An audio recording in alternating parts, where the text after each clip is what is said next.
Olá, seja bem-vindo a mais um vídeo do projeto Pacote Anticrime e Mudanças Legais. Sou o professor Yasli Almeida e hoje vamos tratar do assunto prazo de duração da pena privativa de liberdade. Por quanto tempo um condenado poderá permanecer preso cumprindo pena de privação de liberdade? O Código Penal, em seu artigo 75, previa que esse prazo era de 30 anos, de modo que o condenado só poderia permanecer em privação de liberdade por um prazo máximo de 30 anos, seja essa pena imposta de 30, 35, 40, 50 anos. Então, o teto do cumprimento da pena era de 30 anos. Só que com o advento do pacote anticrime, esse limite máximo foi alterado. E a partir de agora, com o advento da Lei 13.964/2019, que começou a vigorar no dia 23 de janeiro de 2020, o prazo de duração das penas privativas de liberdade é agora de 40 anos. Por isso, resumidamente, nós temos o panorama. Antes do pacote anticrime, o prazo de duração da pena privativa de liberdade, 30 anos. Após o pacote anticrime, o prazo de duração é de 40 anos. Primeiro ponto, quais os fundamentos que levaram a essa alteração? O primeiro ponto foi buscar uma maior severidade, uma maior rigorosidade ao processo punitivo, dar um maior rigor às condenações para que o condenado permanecesse preso por mais tempo. O segundo fundamento é justamente o aumento da perspectiva ou da expectativa de vida do brasileiro. Haja vista que em 1940, quando da criação do Código Penal, e aí o estabelecimento do prazo de duração máximo de 30 anos, a expectativa de vida do brasileiro era 1. Agora, na atualidade, a expectativa de vida melhorou e aumentou. E por isso foi um dos fundamentos também utilizado para a ampliação do prazo máximo de duração. Que hoje, com o pacote anticrime, que alterou o artigo 75 do Código Penal, é de 40 anos. Segundo ponto, e aí vamos analisar duas vertentes que têm uma importância muito grande sobre a temática que estamos falando. Primeiro, retroatividade da lei penal.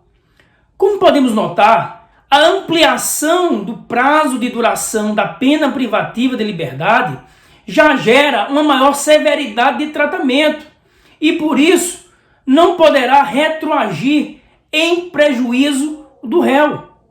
De modo que esse novo patamar de 40 anos de duração para as penas privativas de liberdade só vai ser aplicado esse novo parâmetro para os crimes praticados após a sua vigência, após a vigência do pacote anticrime, que é 23 de janeiro de 2020.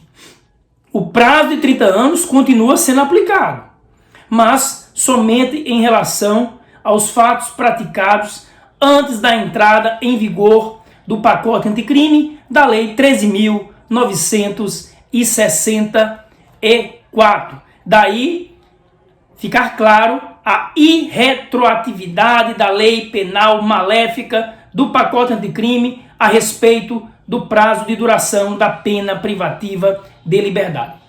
A segunda vertente a ser analisada é a perspectiva do cálculo de prazos para concessão de benefícios durante a execução penal. E na avaliação desse cálculo, o parâmetro a ser utilizado pelo juiz da execução penal não é o prazo máximo de duração previsto no artigo 75, mas sim o tempo máximo de pena que foi imposto na sentença condenatória. De modo que se o condenado foi condenado e a ele foi imposta uma pena de 40 anos, é sobre os 40 anos que vai ser analisado o cálculo para a concessão, por exemplo, da progressão de regime ou do livramento condicional, e não com base no tempo máximo de duração, tá? Mas um ponto que deve ser analisado nessa perspectiva de prazo de duração é sobre as medidas de segurança. Medida de segurança é uma espécie de sanção penal, é uma modalidade de resposta conferida pelo Estado ao autor, seja inimputável, seja imputável, que pratica um ato considerado pela lei como crime. E qual o prazo de duração das medidas de segurança? Via de regra, estabelece o artigo 97, parágrafo 1º do Código Penal, o prazo de duração das medidas de segurança é um prazo indeterminado, não tem um prazo certo de duração. E essa perspectiva foi avaliada pelo Supremo Tribunal Federal, que decidiu que esse prazo indeterminado da medida de segurança não viola a Constituição, porque não leva à confirmação de uma pena de caráter perpétuo.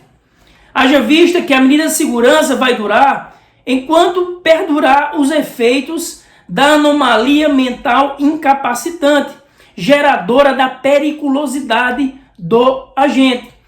Obtida a recuperação mental, obtida a cura, o condenado, ou melhor, o inimputável ou semi-imputável, será posto imediatamente em liberdade. Mas apesar de declarar a constitucionalidade, o Supremo Tribunal Federal estabeleceu que, para não levar-se à perpetuidade da sanção, era necessário estabelecer um teto, um limite máximo para a duração. E aí o Supremo Tribunal Federal, no habeas corpus 84.219, estabeleceu que esse teto para a duração máxima de uma medida de segurança seria o mesmo tempo de duração da pena privativa de liberdade.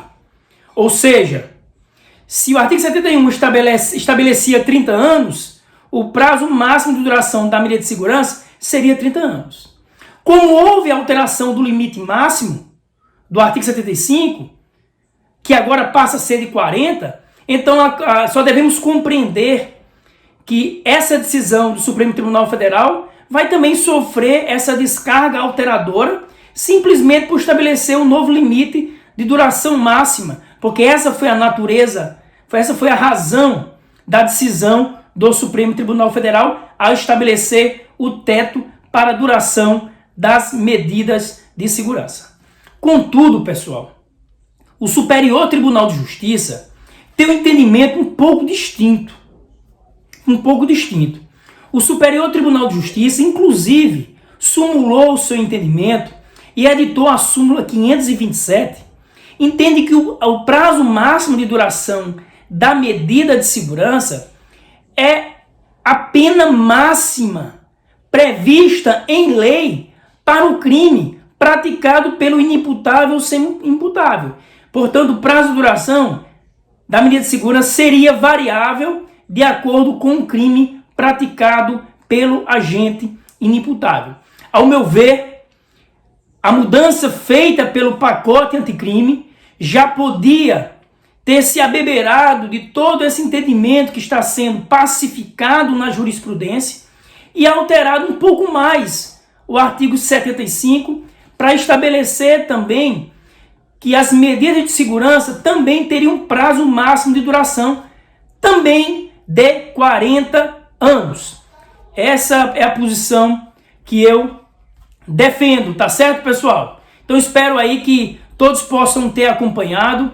Vamos aguardar a posição do Supremo, do Superior Tribunal de Justiça a respeito dessa temática, mas o legislador fez bem ao alterar esse requisito quantitativo de duração máxima, mas devia ter ampliado, não só para alcançar a pena privativa de liberdade, mas também para estabelecer esse teto em relação às medidas de segurança. Tá ok? Então, Espero que vocês me sigam no Instagram, se inscrevam no meu canal do YouTube, deixe o like, compartilhe muito com todos os amigos e seguidores. Vamos fazer uma legião de seguidores do professor Yasley Almeida. Então aguardo por você no próximo vídeo. Até lá, um abraço!